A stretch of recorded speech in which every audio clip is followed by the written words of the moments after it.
Welcome back to the deep dive. So it is Friday, February 6th, 2026. And I mean, if you've been anywhere near a news feed in the last 72 hours, you know the tech world has been, well, completely turned upside down. It really does feel that way. It's rare you get one of those moments where you can say, okay, that's a pivot point, a before and an after. Exactly. And this merger between SpaceX and XAI, which was finalized just 3 days ago, it feels exactly like that. It's the headline everywhere, you're right.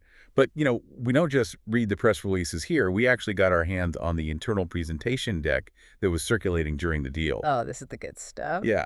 It's titled Elon Musk's Vision: AI Data Centers Orbiting Earth Powered by the Sun. And it is a fascinating document. It's not just corporate fluff. It's a blueprint. Yeah. It lays out this roadmap that sounds like pure science fiction, but the numbers behind it are very, very real. They are. We're going to do something a little different. We're going to walk through this deck slide by slide in order. Okay, let's do it. We really want to understand the what, this massive merger, but I think more importantly, the why.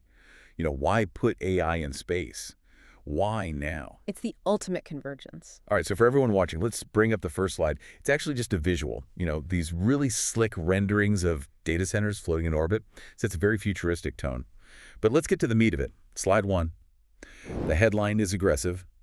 The $1.25 trillion mega merger. That number, it just stops you in your tracks, doesn't it? It's hard to even wrap your head around it. 1.25 trillion. Yeah. I mean, to put that into perspective, that valuation makes this new combined company the most valuable private company in history, period. It's bigger than the GDP of most countries. Oh, yeah. You're talking about an entity larger than the entire economy of, say, Indonesia. It's huge. Staggering. But, looking at this slide, the money isn't even the part that gets me. It's the timeline listed right below it.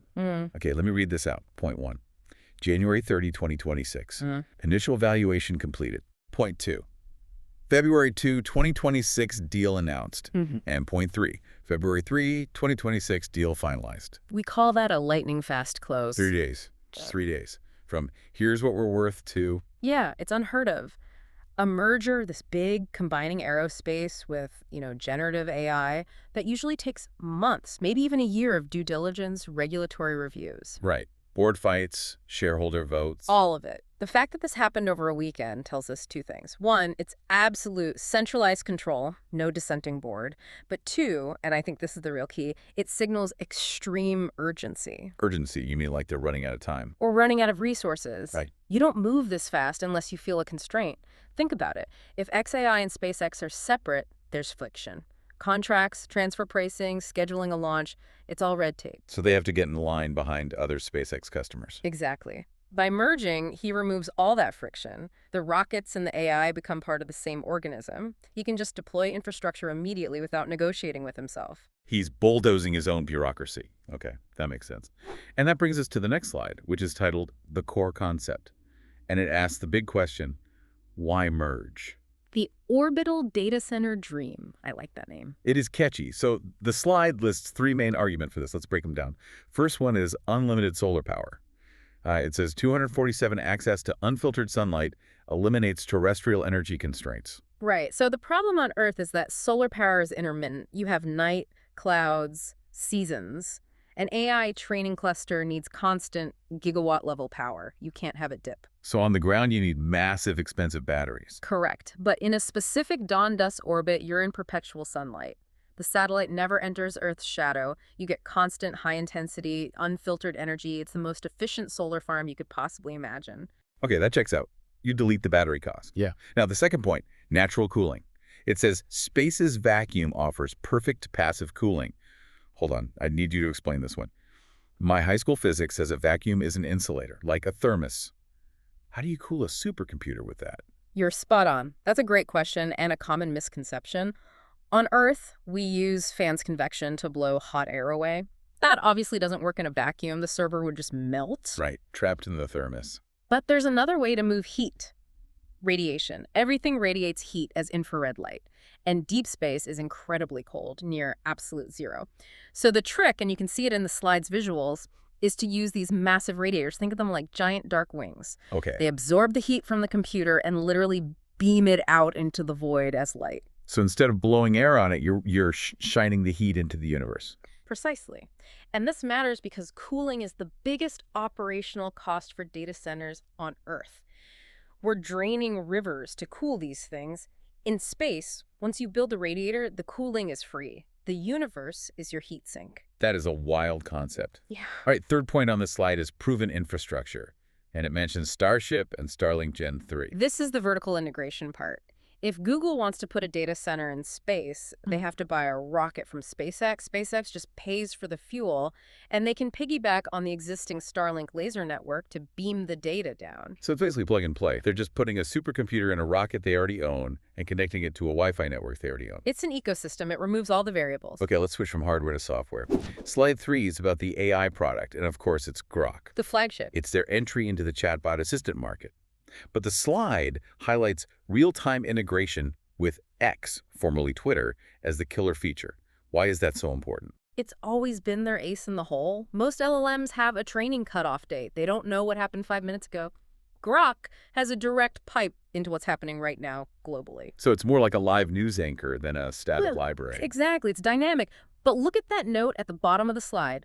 Regulatory challenges. Yeah, I saw that. Scrutiny in Europe and the UK prompting usage restrictions. That's the elephant in the room. Yeah. And it connects directly back to putting data centers in space. It's what lawyers call jurisdictional arbitrage. Meaning? Well, if your data center is physically in Germany, it's subject to German law, EU law, GDPR, all of it. But if it's orbiting 300 miles above the planet, whose law applies? Wow. That's a very good question. The country that launched it. It's a huge legal gray area. It's like the ultimate offshore data haven. You might be able to bypass certain terrestrial restrictions on data and privacy. A huge incentive if regulations on Earth keep getting tighter. Okay, back to the business side. Slide 4. Strategic structure. XAI as a SpaceX subsidiary. So they didn't create a new company. XAI is now sitting under SpaceX. And the logic here, it says, is protection through structure. It shields SpaceX from AI-related litigation. Why are they so worried about lawsuits? The risk profiles are totally different. SpaceX is a government contractor for NASA and the DoD. Its risks are physical, rockets exploding. Right. AI is a litigation magnet. Copyright, defamation, safety issues. You can't have a lawsuit over a chatbot hallucination freezing the bank accounts you use to build Mars rockets. You need a firewall. Exactly. This lets the AI side move fast and break things without jeopardizing the core stable launch business. It isolates the blast radius. Very smart. Okay, slide 5 is just a quick visual recap of that Jan 30 to Feb 3 timeline. The stark one. Yeah. The text on it says it signifies Musk's urgency. We talked about urgency, but seeing it laid out like this, it feels like a flex. Oh, it is 100% a flex. It's a signal to competitors like Google and Amazon. It says, I can move trillion-dollar assets in a weekend, can you? While they're stuck in committee meetings, this slide says, we are already building. It's a power move, no doubt. Whoa. Now, slide 6 is dense. The ecosystem innovation engine. The vertical integration diagram. Yeah, it shows the 3 pillars: AI, space launch, and space internet. So Grok is the brain, Starship is the truck, and Starlink is the nervous system. But there's a little detail in the corner that I think is critical. It mentions Tesla's recent $2 billion investment in XAI. The Tesla connection. This is so important. People forget Tesla is an AI and robotics company first. So how does a car company fit into orbital data centers? 2 ways. 1, data. Tesla has millions of cars with cameras collecting real-world video data every single day. That is training gold for AI. And 2, compute. To solve full self-driving, Tesla needs unbelievable amounts of processing power. So you think the cars on the ground could feed data up to the orbital servers? It creates a closed loop.